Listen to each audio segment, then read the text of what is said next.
Eastern magic അവനിലേക്ക് സ്വാഗതം. ചെറിയ പെരുന്നാളിന് വേണ്ടിയുള്ള കാത്തിരിപ്പ് ഏകദേശം അവസാനിക്കാറായിക്കൊണ്ടിരിക്കുകയാണ്. കഠിനമായ വ്രതാനുഷ്ഠാനങ്ങളോടുകൂടി, ശരിക്കും നോമ്പെന്ന് പറഞ്ഞാൽ അത് വ്രതശുദ്ധിയോടുകൂടി രാവിലെ മുതൽ വൈകുന്നേരം വരെ ജലപാനമില്ലാതെ പ്രാർത്ഥനയോടുകൂടി ഇരിക്കുന്ന ഒരു സമൂഹം. അപ്പോൾ ഇതൊരു വ്യത്യസ്തത എന്ന് പറഞ്ഞാൽ ശരിക്കും കഠിനമായ വ്രതമാണിത്. അപ്പോൾ അങ്ങനെയുള്ളൊരു ചിന്തയോടുകൂടി, ഒരു പ്രത്യേക ലക്ഷ്യത്തോടു കൂടി നമ്മൾ എന്താ പറയേണ്ട, ആ പ്രാർത്ഥന നിർഭരമായ ദിവസങ്ങൾ അവസാനിക്കുന്നു. അതേസമയം ഈ നോമ്പ് കാലം എന്ന് പറഞ്ഞാൽ അത്രയ്ക്ക് നല്ല ഒരു ശുദ്ധവും വൃത്തിയും ഒക്കെ ഉള്ളൊരു സമയമാണ്. അപ്പോൾ ഈ സമയത്ത് തന്നെ സക്കാത്ത് പോലെയുള്ള സൽക്കർമ്മങ്ങൾ ചെയ്യുക, അതായത് പാവങ്ങൾക്ക് ദാനം കൊടുക്കുക, അങ്ങനെയുള്ള ഒരുപാട് കാര്യങ്ങൾ. പിന്നെ രാവിലെ മുതൽ വീട്ടമ്മമാർ പോലും ജലപാനമില്ലാതെയാണ് പാചകം ചെയ്യുന്നത്. വൈകുന്നേരത്തെ നോമ്പ് തുറയ്ക്കുള്ള വിഭവങ്ങൾ, പലതരം പലഹാരങ്ങൾ, അപ്പോൾ ചെറു പലഹാരങ്ങൾ തൊട്ട് തുടങ്ങുകയാണ്. അപ്പോൾ നോമ്പ് മുറിക്കുന്ന സമയത്ത് പള്ളിയിൽ പോയി താവി നമസ്കാരം കഴിഞ്ഞിട്ട് തിരിച്ച് വീട്ടിലെത്തിയിട്ട് പിന്നെ ഒരു നോമ്പിൻ്റെ നോമ്പ് തുറന്നു കഴിയുമ്പോൾ വളരെ ലഘുവായിട്ടല്ലേ ഭക്ഷണം കഴിക്കുന്നത്. പിന്നെ അത് കഴിഞ്ഞിട്ട് കുറച്ചുകൂടെ വിശാലമായ ഭക്ഷണം കഴിക്കുമ്പോൾ പലതരം കഞ്ഞികൾ, ആ കഞ്ഞിയോടുകൂടി തുടങ്ങുന്നു. അത് കഴിഞ്ഞിട്ട് പിന്നെ പത്തിരിയും കറിയും, അങ്ങനെ വിഭവസമൃദ്ധമായ ഭക്ഷണം. അതാണൊരു രീതി.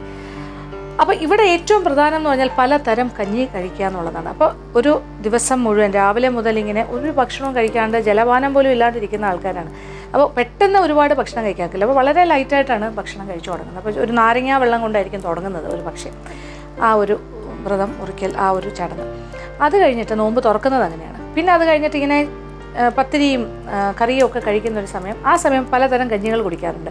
അതിലൊരു പ്രധാനപ്പെട്ട കഞ്ഞിയാണ് ഇപ്പോൾ പള്ളിയിൽ പോയിട്ട് തിരിച്ചു വന്ന് കഴിക്കുന്ന ആദ്യത്തെ ഒരു ഭക്ഷണം എന്ന് വേണമെങ്കിൽ പറയാം. ആ ഒരു കഞ്ഞി എന്ന് പറയുന്നത് ഗോതമ്പ് കഞ്ഞി. പണ്ടത്തെ കാലത്താണെങ്കിൽ ശരിക്കും തരി ഗോതമ്പ് ഇട്ട് തന്നെ ഈ കഞ്ഞി തയ്യാറാക്കാം. പക്ഷേ ഇപ്പോഴത്തെ വീട്ടമ്മമാർക്ക് കുറച്ചുകൂടെയൊക്കെ വ്യത്യാസം വരുത്തി, പരിഷ്കാരം വരുത്തി കുറച്ചുകൂടെ എളുപ്പത്തിലുള്ള രീതിയിലും ഈ ഗോതമ്പ് കഞ്ഞി തയ്യാറാക്കാറുണ്ട്. അപ്പം നമ്മൾ ആ രീതിയിലുള്ളൊരു ഗോതമ്പ് കഞ്ഞിയാണ് തയ്യാറാക്കുന്നത്. വളരെ എളുപ്പമാണ്, എന്നാൽ നല്ല സ്വാദുമാണ്. അപ്പോൾ ഇതൊരു നോമ്പ് തുറ വിഭവം. അപ്പോൾ ഇത് എങ്ങനെയാണ് തയ്യാറാക്കുന്നത് നോക്കാം. ഇതിനുവേണ്ടി ചേരുവകൾ എന്തൊക്കെയാണെന്ന് നോക്കാം. തേങ്ങാപ്പാൽ 4 കപ്പ്, ഗോതമ്പ് പൊടി 3 ടീസ്പൂൺ, ചിക്കൻ സ്റ്റോക്ക് 1.5 കപ്പ്, മുട്ട പുഴുങ്ങിയത് 2-3 കഷ്ണങ്ങളാക്കിയത്, വേവിച്ച ചിക്കൻ പിച്ചിയെടുത്തത് 1 കപ്പ്, ഉപ്പ് ആവശ്യത്തിന്, നെയ്യ് 1 ടേബിൾ സ്പൂൺ, ചെറിയ ഉള്ളി അരിഞ്ഞത് 2 ടേബിൾ സ്പൂൺ. അപ്പോൾ നമുക്കിനി ഗോതമ്പ് കഞ്ഞി തയ്യാറാക്കാം. അപ്പോൾ ഇതൊരു നോമ്പ് കഞ്ഞി. ചുവട് കട്ടിയുള്ളൊരു പാത്രം അടുപ്പിലേക്ക് വയ്ക്കുക, അടുപ്പ് കത്തിച്ചു കൊടുക്കുക. ഇത് നമ്മൾ തേങ്ങാപ്പാലും, ഇപ്പോൾ തരി ഗോതമ്പുണ്ടെങ്കിൽ അതാണ് വേവിച്ച് ചെയ്യുന്നത്. പക്ഷേ ഇത് കുറച്ചുകൂടി ഈസി ആയിട്ടുള്ളൊരു മെത്തേഡാണ്. ഗോതമ്പ് പൊടിയാണ് ചേർക്കുന്നത്. അപ്പോൾ ഒരു 4 കപ്പ് തേങ്ങാപ്പാൽ,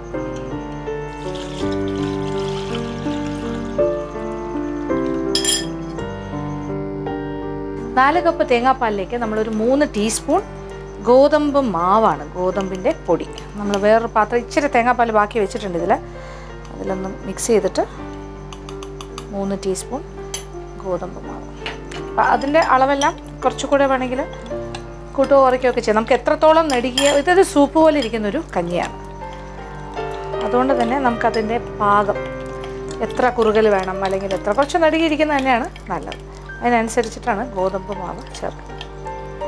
ഒരു 2-3 ടീസ്പൂൺ, അത് നോക്കിയിട്ട്. അപ്പം നമ്മളിപ്പോൾ എന്തായാലും ഒരു 3 ടീസ്പൂൺ ഗോതമ്പ് പൊടി, ഗോതമ്പ് മാവ് ഇങ്ങനെ കലക്കി വെച്ചിരിക്കുകയാണ്. ആ തേങ്ങാപ്പാലിൽ തന്നെ ഒഴിച്ചു കൊടുക്കും. ഞാനിപ്പോൾ 3 ടീസ്പൂണും തേങ്ങാപ്പാൽ, ഞാനൊരു 4 കപ്പ് തേങ്ങാപ്പാലും ഒഴിച്ചിട്ടില്ലായിരുന്നു, ഒരു 1/2 കപ്പ് മാറ്റി വെച്ചിരുന്നു. അതിലേക്കാണ് ഗോതമ്പ് പൊടി കലക്കി ഇതിലേക്ക് ഒഴിച്ചത്. പിന്നെ ഗോതമ്പ് പൊടി കലക്കുമ്പോൾ കട്ട എന്തെങ്കിലും ഉണ്ടെങ്കിൽ അരിപ്പയിൽ കൂടി അരിച്ച് മാറ്റിയിട്ട് വേണം ചേർക്കാൻ.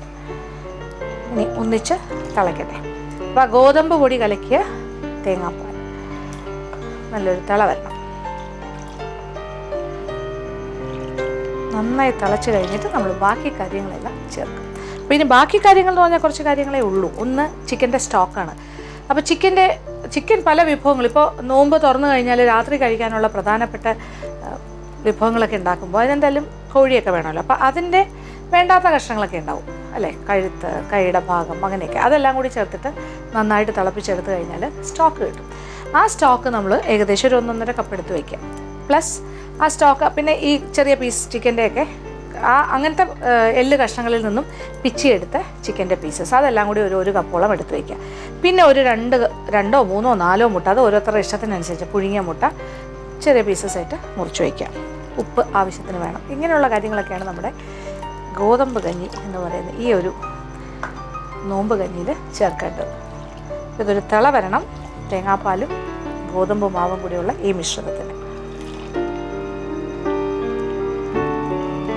ഇപ്പോൾ നമ്മളുടെ ഗോതമ്പ് കഞ്ഞി നല്ല തിള വന്നു കഴിഞ്ഞു, കണ്ടല്ലോ, നല്ലൊരു ക്രീമി ആയിട്ട് വന്നിട്ടുണ്ട്. പക്ഷെ നമുക്കിതൊരു സൂപ്പിൻ്റെ രൂപത്തിലാണ് വേണ്ടത്. ഇനി ഈ നന്നായിട്ട് തിള വന്നു കഴിഞ്ഞിട്ടാണ് ഇതിലേക്ക് കാര്യങ്ങൾ ചേർക്കേണ്ടത്. ഒന്ന് ചിക്കൻ്റെ പീസസ്, ചിക്കൻ പിച്ചിയെടുത്ത് ഏതാണ്ട് 1 കപ്പ്. പിന്നെന്താണ് സ്റ്റോക്ക്, ചിക്കൻ്റെ സ്റ്റോക്ക്. ഇത് 1.5 കപ്പ് എൻ്റെ കയ്യിലുണ്ട്. എത്രത്തോളം ലൂസാകണം അതനുസരിച്ചിട്ട് ചിക്കൻ സ്റ്റോക്ക് ഒഴിച്ചു കൊടുക്കുക.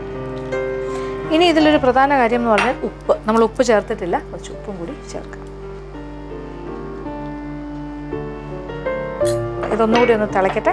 ചിക്കൻ്റെ പീസസ് ചേർത്തു, ചിക്കൻ്റെ സ്റ്റോക്ക് ഒഴിച്ചു, നല്ലൊരു തിള വരട്ടെ. അത് കഴിഞ്ഞിട്ട് നമ്മൾ മുട്ടയുടെ പീസസും കൂടി ഇട്ടിട്ട് അടുപ്പിൽ നിന്ന് മാറ്റും. പിന്നെ ഒരു താളിക്കൽ മാത്രമേ ഉണ്ടാവുള്ളൂ. കാര്യങ്ങളൊക്കെ എളുപ്പത്തിൽ ചെയ്യാൻ പറ്റുമെന്ന് മനസ്സിലായില്ലേ? അപ്പം ഈ രീതിയിലാണ് ഒരു നോമ്പ് കഞ്ഞി തയ്യാറാക്കേണ്ടത്. തലശ്ശേരി, കണ്ണൂർ ആ ഭാഗത്തൊക്കെ, നമ്മുടെ മലബാർ മേഖലയിലെല്ലാം തന്നെ അവിടെയുള്ള ആൾക്കാരെല്ലാം സ്ഥിരമായി, ഒരുപാട് ആൾക്കാർ ഇത്തരം കഞ്ഞികളെല്ലാം ഈ നോമ്പ് കാലത്ത് തയ്യാറാക്കുന്നവരാണ്, കഴിക്കുന്നവരാണ്. പക്ഷേ ഈ ഭാഗത്തേക്കൊക്കെ വന്നു കഴിഞ്ഞാൽ, അപ്പോൾ എന്താ പറയുക, വടക്ക് തെക്കെന്നൊക്കെ നമ്മളിങ്ങനെ കേരളത്തിൻ്റെ തന്നെ നോർത്ത് കേരള, സൗത്ത് കേരളയൊക്കെ ഉണ്ടല്ലോ. അപ്പോൾ സൗത്തിലൊക്കെ വന്നു കഴിഞ്ഞാൽ, അല്ലെങ്കിൽ നടുക്ക് ഭാഗത്ത് അല്ലെങ്കിൽ മധ്യ തിരുവിതാംകൂർ ഭാഗത്തൊക്കെ വന്നു കഴിയുമ്പോൾ ഇത്തരം വിഭവങ്ങളൊന്നും അത്ര പരിചിതമായിരിക്കില്ല. ശരിക്കും പറഞ്ഞാൽ ഇങ്ങനെ ഒരുപാട് വിഭവങ്ങൾ മലബാറിന് സ്വന്തമായിട്ട് ഉണ്ട്.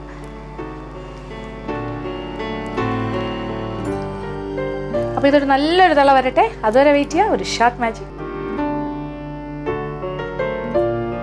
അങ്ങനെ ചിക്കൻ്റെ പീസസും ചിക്കൻ്റെ സ്റ്റോക്കും തേങ്ങാപ്പാലും ഗോതമ്പ് പൊടി എല്ലാം കൂടി ചേർന്ന് നമ്മുടെ ഗോതമ്പ് കഞ്ഞി ഇങ്ങനെ വളരെ ഗംഭീരമായി റെഡിയായിക്കൊണ്ടിരിക്കുവാണ്.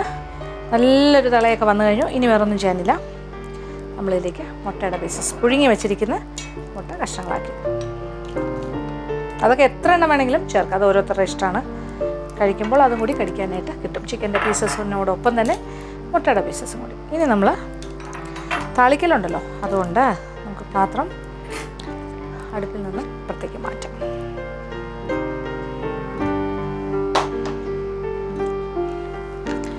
ഇനി നമ്മൾ മറ്റൊരു പാത്രം അടുപ്പിലേക്ക് വെച്ചിട്ട് കുറച്ച് നെയ്യിൽ ചെറിയ ഉള്ളി, കുഞ്ഞുള്ളി, കൊച്ചുള്ളി അതിങ്ങനെ വട്ടത്തിനരിഞ്ഞ് വെച്ചിട്ടുണ്ട്. 2 ടേബിൾ സ്പൂണോളം, 1.5-2 ടേബിൾ സ്പൂൺ വരെ ആകാം. 1 ടേബിൾ സ്പൂൺ അല്ലെങ്കിൽ 1.5 ടേബിൾ സ്പൂൺ നെയ്യ് നന്നായിട്ട് ചൂടാക്കി ആ ഉള്ളി അതിൽ മൂപ്പിച്ച് ഇതിൻ്റെ മുകളിലേക്ക് ഒഴിക്കാം. അതാണ് രീതി. അപ്പോൾ നമുക്കിനി സൂപ്പ് വേറൊരു പാത്രത്തിലേക്ക് മാറ്റാം. സൂപ്പെന്ന് ഞാൻ പറഞ്ഞതേ ഉള്ളൂ, ഇതൊരു ഗോതമ്പ് കഞ്ഞിയാണ്. എന്നിട്ട് അതിൻ്റെ മുകളിലായിട്ട് നമുക്ക് ഈ താളിച്ച് ഒഴിക്കാം.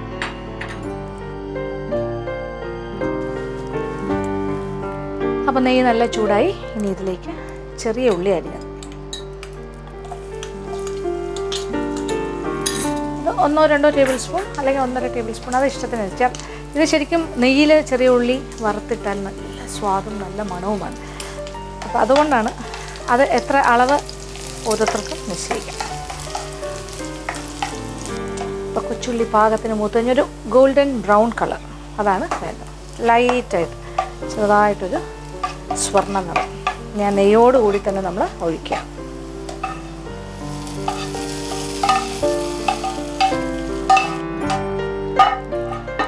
അങ്ങനെ സ്വാദിഷ്ടമായ ഒരു നോമ്പ് കഞ്ഞി ഇവിടെ റെഡിയായി കഴിഞ്ഞു.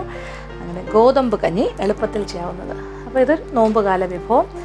ഇത് ഈ ഒരു കാലഘട്ടത്തിൽ, അപ്പോൾ ഈ ഒരു എന്താ പറയുക, നോമ്പ് നോക്കുന്ന വീടുകളിൽ ഇത് വൈകുന്നേരം നോമ്പ് തുറ സമയത്ത്, അത് കഴിഞ്ഞിട്ട് ശരിക്കും ഹെവിയായിട്ട് ആഹാരം കഴിക്കുന്ന ഒരു സമയത്ത് തുടങ്ങാൻ പറ്റിയൊരു വിഭവമാണ്.